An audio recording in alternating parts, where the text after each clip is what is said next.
Boa noite, meus alunos, tudo bem? Espero que estejam todos bem. Eu estou falando com o terceiro A, terceiro B e o terceiro D. Já vou dando alguns recados para vocês. Amanhã, dia 26, essa aula ficará disponível para vocês. Amanhã, já dando os recados, amanhã é o último dia para você entregar primeiro bimestre, recuperação, segundo bimestre, terceiro bimestre, recuperação. Último dia amanhã. Então, qualquer dúvida, você me chame no WhatsApp 988670041. O dia inteiro eu vou estar disponível, podem me chamar. Eu tiro todas as dúvidas que vocês tiverem com relação à recuperação. O importante é vocês ficarem em dia com a vida escolar de vocês, tá? Então, faça a sua parte, ainda dá tempo, ok? Eu espero que vocês tenham as N vezes que nós mandamos informação nos grupos, nos roteiros, né? E alguns alunos não se mexeram, infelizmente, tá? Mas tudo que foi possível se fazer para vocês foi feito. Agora, quem não nos procurou fica realmente difícil. Aí depois nós não vamos poder fazer nada, porque a informação que nós temos é que não vai mudar essa data. Então, aí vai ficar a critério de vocês. Eu estou aqui para ajudar vocês no que vocês precisarem. Ok? Então, assim, hoje, basicamente, eu vou dar uma introdução do que nós vamos estudar no quarto bimestre. Só vou dizer para vocês que hoje é uma breve introdução mesmo. Desculpe. O que acontece? Não tenho a informação ainda para dar para vocês de que dia que o caderno do aluno estará disponível para vocês. Mas nós já temos acesso a pelo menos parte do conteúdo, né, que vocês vão estudar. Nós vamos falar um pouquinho sobre ele agora, certo? Mas eu acredito que até a semana que vem nós já tenhamos essa informação. E outra coisa, aí na semana que vem eu vou falar de trabalho, eu vou falar de... Já vá fazendo a síntese, né? Sempre das sínteses das aulas que você está assistindo. Coloque no caderno, do mesmo jeito. Não vamos mudar agora nessa altura do campeonato, ok? E qualquer dúvida, me chamar no WhatsApp. Beleza? Então, para a semana que vem nós já vamos ter essa informação direitinho. Bom, com relação...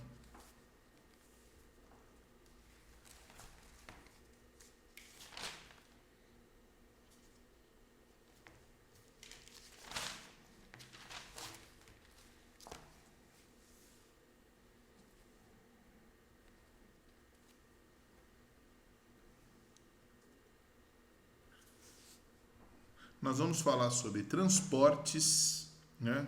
Carros, aviões, navios, barcos, containers, todas as formas de transporte, né? Rodoviarismo, todas elas, todas as formas de transporte. Trem também, né? Então, quais são os produtos principais de exportação no Brasil? Tem vários aí: soja, aço, café, açúcar, suco de laranja e por aí vai. Os fluxos, todos esses fluxos materiais e imateriais. O que vem a ser um fluxo material? É um fluxo que existe uma materialidade, um volume, uma estrutura, né? Agora, o imaterial é aquele que é virtual, não é tangível, né? Não é a informação, né? No caso, as redes sociais, satélites, informações financeiras, transações financeiras, econômicas, né? Todas essas inúmeras transações econômicas e infindáveis, que hoje você pode fazer isso estando em qualquer lugar, não precisa estar num lugar específico, né? Você pode fazer isso inclusive de casa, né? Com o advento da internet, dessas novas formas de transporte de informação rápidas, porém tem um custo, né? Tudo tem um custo. Mas isso não seria possível sem o advento da alteração aí do meio técnico científico informacional, tão bem explicado por quem o explicou melhor, né? O Milton Santos, foi um dos maiores geógrafos brasileiros e um dos maiores geógrafos do mundo, né? Então ele explicou bem essa questão dessa junção de ciência, tecnologia e informação. Ou seja, é um meio técnico, científico e informacional. O lugar, a tecnologia, a ciência em conjunto com a tecnologia, quanto mais a ciência se desenvolve, novas tecnologias surgem, com novas tecnologias, novas possibilidades para a ciência e assim consecutivamente. Uma potencializa a outra. E nesse sentido, obviamente, que a informação também se tornará mais precisa e mais rápida, certo? E, obviamente, todos os espaços geográficos onde houver adição de ciência e tecnologia serão mais desenvolvidos e o inverso é verdadeiro. Onde houver menos ciência e tecnologia, a adição de ciência e tecnologia, menor a adição será menos desenvolvido. O espaço será menos desenvolvido. Obviamente que essas habilidades humanas de início de manufatura, de uma coisa mais artesanal, ela vai se desenvolvendo, né? O homem começa a utilizar essa capacidade de alteração, de modificação, de trabalho, o advento da técnica, o desenvolvimento da técnica. E ao passar dos anos, ao estudo dessa técnica, damos o nome de tecnologia, né? E como se por desenvolvimento dessa técnica potencializou uma nova forma de produzir ou potencializou a produção. Desculpa. Quais as relações sociais que estão dentro dessa nova forma de produzir? Quais as alterações que esse impacto econômico aí vamos pensar aí da Revolução Industrial para cá? Quais os impactos no mundo, as novas relações que se constituíram a partir de então? Não foi só o desenvolvimento da técnica. Esse desenvolvimento potencializou uma mudança radical de costumes. Por isso que disse Revolução Industrial. Mas não foi só uma revolução na indústria. Potencializou uma revolução no mundo, nas relações, no social, no econômico, no político, uma revolução também da ética, dependendo do país que você esteja. Então, houve uma influência muito importante aí do econômico nessas relações sociais. Mudam-se as relações, né? E, obviamente, que a partir disso, dessa nova forma de produzir, os espaços também foram, né? Essa espacialidade foi mudada, o espaço geográfico se alterou, né? As relações foram se modificando muito também em função das modificações nesses espaços geográficos. E aí, de todo tipo, construções de indústrias, infraestruturas importantes para dar condição dessas produções, como barragens, usinas, hidrelétricas e por aí vai. Obviamente que isso desembarcou num novo processo de aceleração do capitalismo chamado globalização econômica. Essa globalização nada mais é que uma potencialização dos negócios, potencialização de uma aproximação em termos de negócios, em termos de desenvolvimento de tecnologias, né, de aproximação dos países, das empresas, né, uma aproximação, obviamente, com o objetivo de lucrar, né?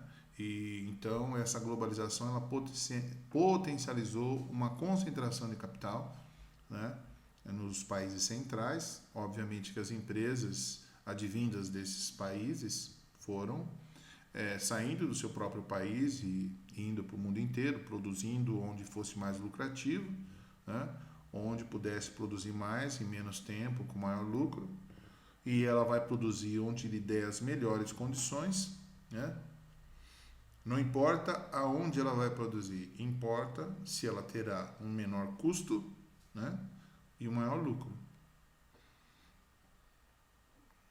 Então, todos os arranjos foram feitos para que isso acontecesse. Obviamente que, a princípio, aquelas empresas que saíam transpunham o nacional, empresas que saíam do país de origem e iam para outros países, deu-se o nome de multinacionais. Essas mesmas multinacionais, com o passar dos anos, 20 anos, 30 anos, elas começaram a se adaptar nos países em que elas se instalaram. E aí toda a forma de produzir já não dependia da matriz, dependia daquele mesmo país que eles estavam instalados.